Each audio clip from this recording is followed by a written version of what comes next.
Good morning, everyone. I am Shagun Rahatgi, Associate Professor in Kunkunji Degree College, Lucknow. Today I will discuss the topic co-curricular activities. The points which I will discuss in this presentation are concept of curricular activities, or we can say scholastic activities. Then the concept of co-curricular activities. Then what are the different types of co-curricular activities? What are their merits? How do we plan these activities? Last but not the least, what points we should keep in mind while organizing these activities? The basic aim of education is all-round development of the child. Classroom teaching enhances the child's mental development. Co-curricular activities directly or indirectly help the classroom teaching of the students. They supplement and complement the entire teaching learning process and effectively imparts the students' learning outcomes. Concept of curricular activities. Curricular activities are activities which are performed by the teacher in the classroom or laboratories, like teaching of various subjects, for example Hindi, English, maths, science, etc. Then conducting exams, semester, half yearly and final exams. Preparation of report cards and all the activities which are prescribed in the curriculum are compulsory for all the students, irrespective of whether they like them or not.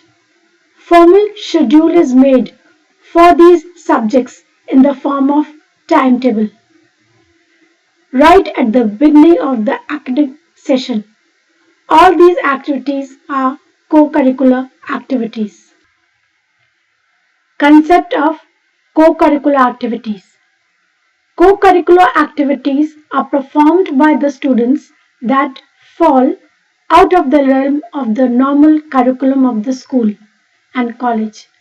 All those activities which are not included in the curriculum, these are co-curricular activities.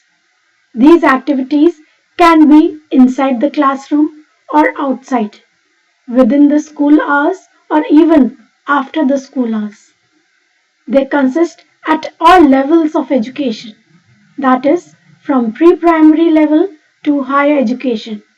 These co-curricular activities are very important for the students. They help to develop leadership skills. Hidden talents are highlighted. The students get healthy recreation. Self-confidence is developed in the students. Now let us try to understand what are the different types of co-curricular activities. First, let us take physical activities. As we all know, a sound mind resides in a sound body. Therefore, physical development of the child is as important as the mental development of the child. Physical activities are very important for everyone, irrespective of their age. Then, what are physical activities? To understand them clearly, let us divide them into two categories. One, indoor activities, and the second, outdoor activities. Indoor activities include activities like chess, table tennis, carom board, snooker, etc. Outdoor activities are activities which are performed in the playground, outside the classroom, like athletics, yoga, mass drill, games, swimming, etc. Then are literary and academic activities. These include debates, elocution, recitation, seminars, symposiums, school magazine, establishment of various clubs like maths club, science club, etc. Next are aesthetic and cultural in nature. These are like celebrating religious festivals in school and colleges, that is Eid, Holi, Diwali, Onam, etc. By celebrating these, students understand how and why they are celebrated and the messages these festivals are conveying to us. Cultural activities are performed to help students understand our rich cultural heritage, not only by studying them in the textbook, but also going out, taking city tours to different historical sites, appreciating and understanding their beauty and importance. These excursions help the students to clarify the concepts. That is, if we read about Taj Mahal in the textbook but are not able to visit the site, then the concept of its beauty is half understood. Other aesthetic activities are school magazine, drawing, painting, music, drama, craft work, school decoration, etc. Social and civic activities. These days, SQ has become an important aspect of a child's mental health. SQ stands for social quotient, and this can only be developed by interaction with others, be it in school, college, with friends, or in the society at large. They include activities in and outside the school, for example, morning assembly, NSS, NCC, Scout and Guide, awareness drives, tours to the surrounding areas of the school, etc. Civic activities make the students aware of the responsibilities and rights of a good citizen. They are able to understand why and how we celebrate national festivals like Independence Day, Republic Day, by actually taking part in the preparation and functions. Students' self-government in school colleges helps the students to understand the importance of electing a good leader. Leisure and creative activities. Activities which help the students to develop their hobbies and teach them the proper use of leisure time includes collection of stamps, coins, pictures, newspaper cuttings, album making, photography, etc. While doing these activities, they gather all the related important information. For example, collection of stamps as a hobby has many advantages. It is educational, interesting, and valuable too. Let us now discuss the merits of co-curricular activities. All-round development is possible through these physical, moral, social, academic, literary activities which we have just talked about. Then, students' psychological needs are also fulfilled. For example, while doing these activities, they are able to know and show their talents to others. This gets recognition from all. So, feeling good factor is developed in them. Extra energy is channelized into right direction. To a great extent, it solves the problem of indiscipline.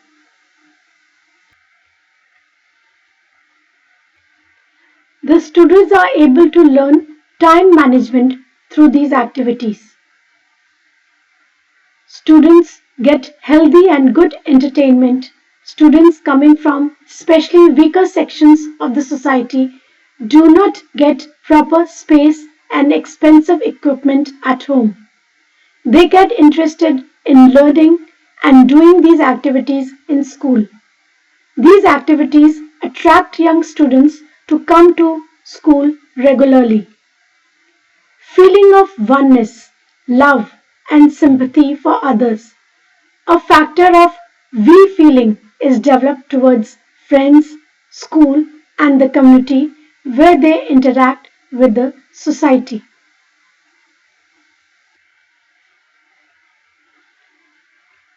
Democratic attitude is developed in the students which help them to become a good citizen.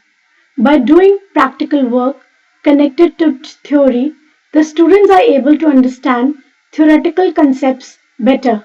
For example, As I have discussed earlier, history topic Taj Mahal, its beauty, can fully be understood if the child gets the experience of visiting that site. Likewise, physics concepts, for example, if we want the students to understand that light things float in water and heavy things sinks, young students can have hands-on experience through little experiments. Thus, these activities fulfill the objectives of educational institutions.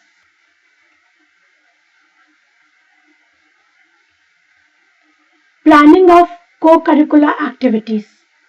Judicious selection of activities. Organization of all the types of co-curricular activities during a particular season in a school is not practically feasible. We should choose activities keeping in mind the aims and objectives of the school college. Time and space constraints also to be kept in mind. For example, specific rooms, if possible, can be allotted for these activities. For example, hobby classes, music, dance, indoor games, TT, chess, etc. All these need rooms. Sometimes these activities can be planned before or after the school hours, like morning exercises, morning games, yoga classes, robotics, cooking classes, stitching, paper mache, etc. Some activities should be planned keeping in mind season and months of the year. Picnics, outdoor tours cannot be planned in rainy or very hot or very cold seasons. They can be planned when the weather is pleasant. Varied motivating activities should be chosen to attract the varied interest and abilities of the students so that all the students can participate in accordance with their interest in several activities. These activities should be connected with other activities of the school. These activities should be economical and practical, which can be organized within limited resources of the school. All these should be planned data-wise and month-wise for the whole academic session. Students, teachers, and parents should all know about these activities in advance. Reminder circulars should be sent. Feedback about these activities by the parents, students, and teachers are a must. It helps to improve the quality and performance of these activities.